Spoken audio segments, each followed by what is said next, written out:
In the 1960s, police solved 8 out of every 10 murder cases in America. Today, it's barely 1 in 2. Tonight we're going to talk about 5.5 active serial killers. So sit back, enjoy another beverage, and make sure to lock your doors. From April 8th to May 7th, 1992, 6 people were tragically shot along the I-70 highway between Indiana and Kansas. These murders share some chilling similarities. 5 of the victims were women, and 1 was a male victim. That there was some speculation that he was a female because he had a ponytail. However, his family has disputed that fact and said at the time he didn't have a ponytail.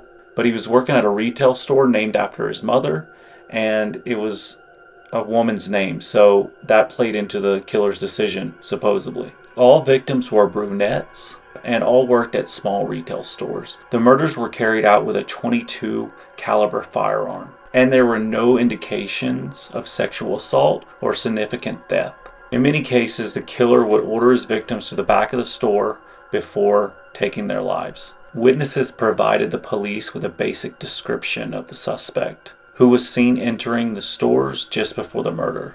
He was described as a white male with reddish light brown hair, about 5'7" in height. Now, there was one survivor, Vicky Webb. She described the killer as a horse jockey type, so a very small stature. She didn't feel he was acting a little weird, but she didn't feel like he was a big threat because he was really small and thin and a little shorter. She luckily has an unusually large vertebrae, so the bullet didn't make it to her brain. It actually got stuck.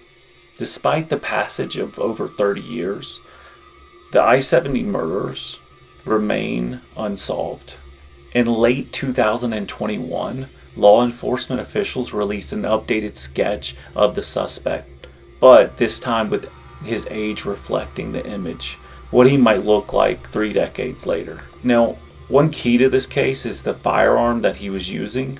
It was very distinct. It was a German Navy pistol. The Wichita police detective Tim Ralph described the weapon as a historic remake of an old German Navy pistol, featuring a long barrel and with wood. However, the Scorpion could not be ruled out, so that could be likely as well. Authorities are hopeful that someone will recognize one of these guns, especially the wooden one, and provide a critical lead. The persistence of the investigators and the renewed public interest give hope that justice might eventually be served. With that said, I must mention a curious murder that happened in Indiana in 2001.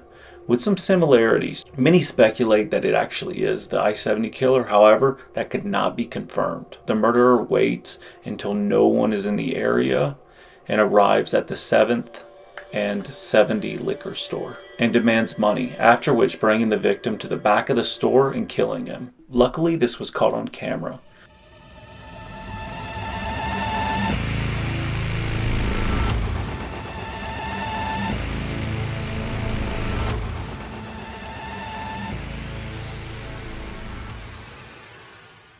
Pulled out a handgun from his waistband on the right side. Asked Billy for the money.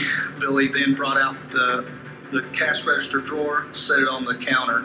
That time, suspect reached, grabbed the money out of the cash register drawer. Notice that the robber didn't try to hide his face.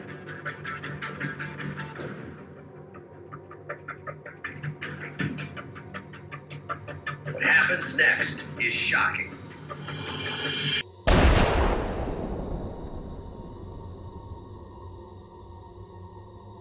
Here's the 2021 age enhancement photos.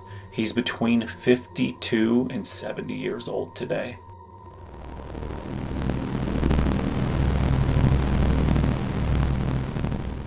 On November 20th, 2006, 2 women out for a walk made a gruesome discovery behind the Golden Key Motel in the suburbs of Atlantic City. The bodies of 4 women, fully clothed except for their shoes and socks, were positioned face down in a line.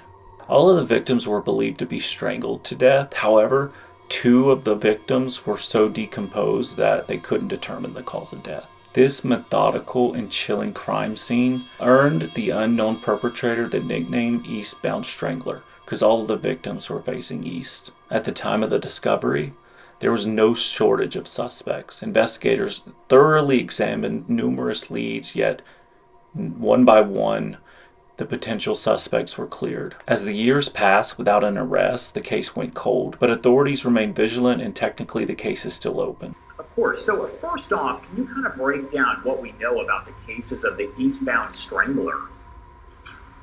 Well, the Eastbound Strangler case fascinated many people, particular law enforcement, because of the way that these young women were killed, right?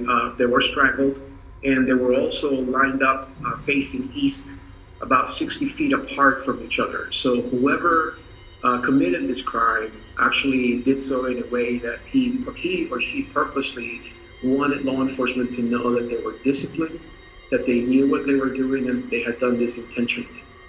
Despite the passage of time, the hope for justice remains alive. There's a $25,000 reward for any information leading to the arrest.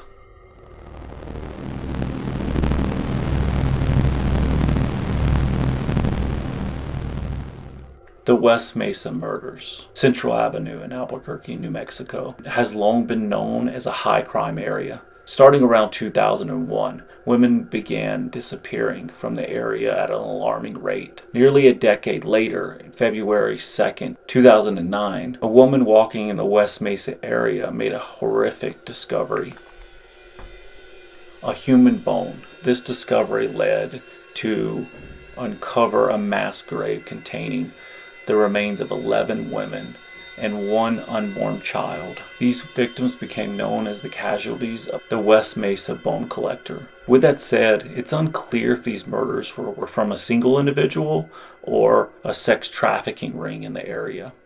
Between 2001 to 2005, an unknown person buried 11 people in Albuquerque's West Mesa, an undeveloped area within the city limits. Now, satellite imagery from 2003 to 2005 reveals tire marks and patches of disturbed soil where the remains were eventually discovered. According to these satellite photos, the last victim was buried in 2005. By 2006, urban development began to encroach the area. The identification of these victims took years, and their variety of life stories painted a tragic picture. While many had connections to the sex and drug trade, not all did. A young lady last name Edwards, who was just 15 years old when she disappeared, and a pregnant woman that was only 22 years old. The brutality and the scale of these murders shocked the community. There was a suspect identified that lived a few miles from the brutal site. Take a look. Mesa murders today, releasing pictures of two women who could help them solve this case. We're trying to keep things really tight-lipped, try to preserve the integrity of the investigation as much as possible, and it's just not leading us anywhere. So let's release some things and see if we can't generate the waters flowing again. Police want you to take a good look at these two women. The photos of the women were found on a homemade sex tape belonging to Lorenzo Montoya.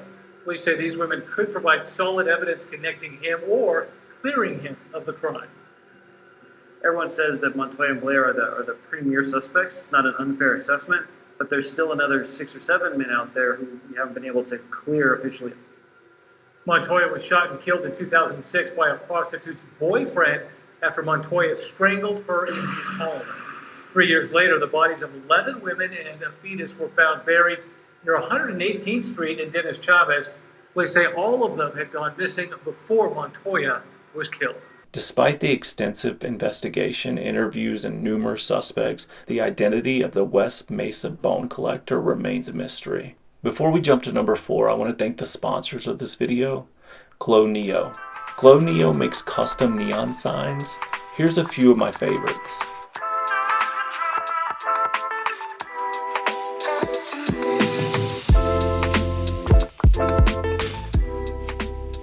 You can create your own neon sign.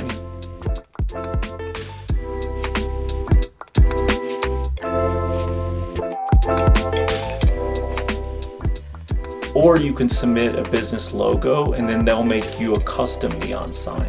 Save 20% with my discount code, DUFF20, DUFF20.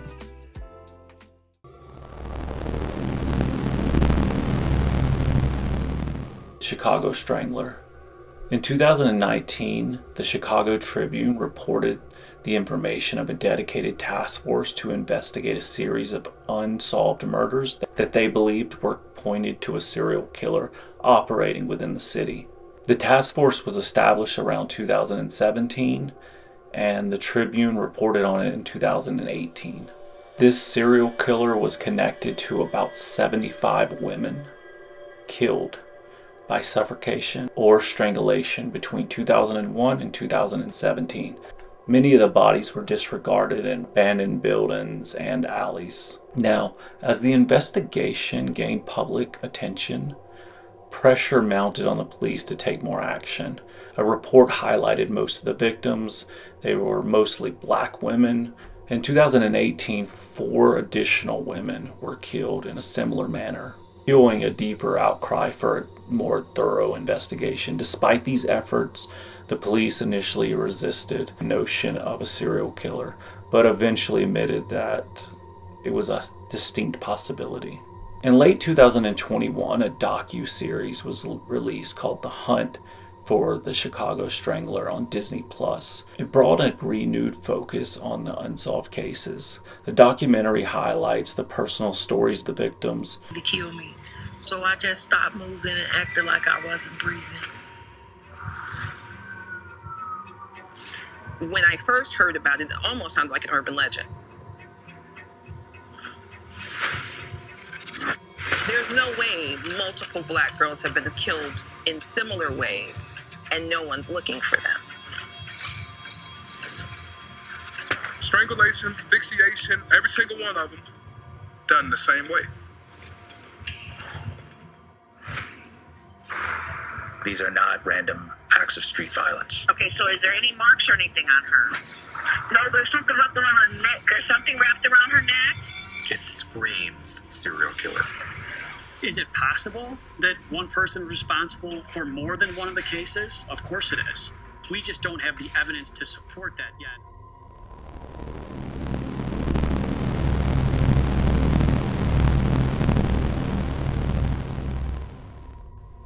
In Little Rock, Arkansas, residents faced a terrifying threat from a serial stabber who appeared to choose his victims at random.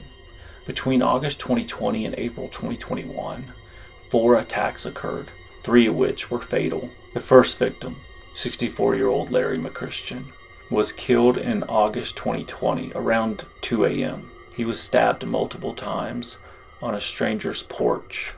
The owner's security camera shows some of the attack. The killer simply walking north on Gaines Street and suddenly stabbed McChristian.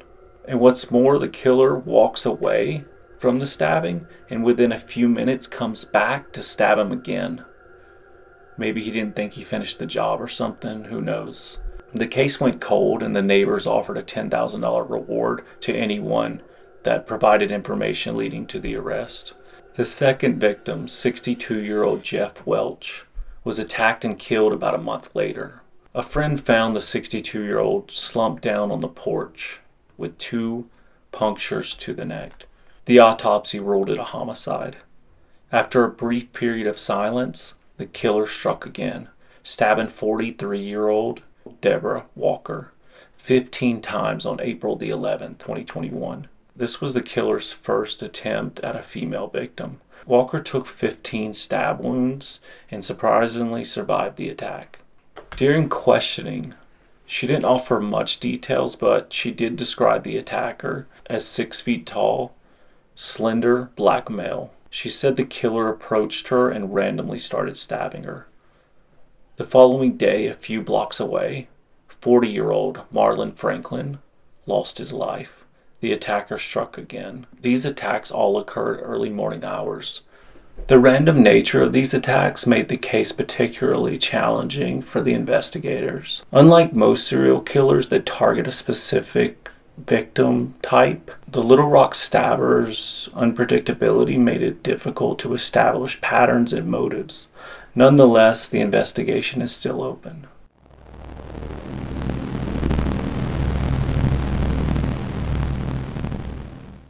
The last on our list is the Rainey Street Ripper. I put this one as a half because there's a lot of speculation, a lot of accidental drownings surrounded by alcohol, so I wasn't really sold just yet. But fears of a potential serial killer has resurfaced in Austin, Texas.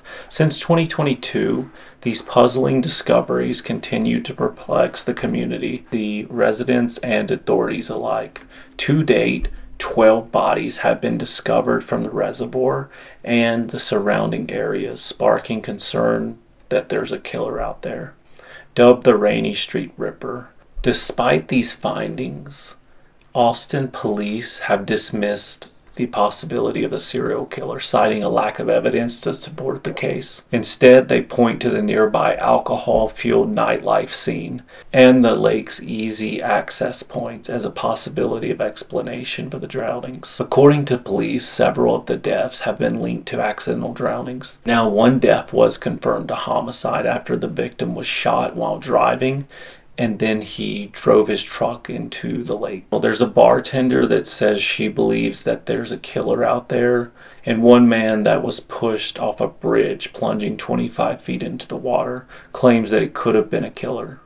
Nonetheless, many community members are uneasy about the situation, and then some even make the connection between the speculative Rainey Street murders to the Smiley Face Killer murders. Are they one and the same? Let me know what you think in the comments. On April the 9th, 2024, emergency services uncovered another body under the bridge of Lady Bird Lake. Just 4 days later, a fisherman discovered another body floating on the water. These recent findings reunited rumors of a serial killer in Austin, despite police saying that there's no connection between the new victims and the previous cases. What do you think? Is there a serial killer in Austin?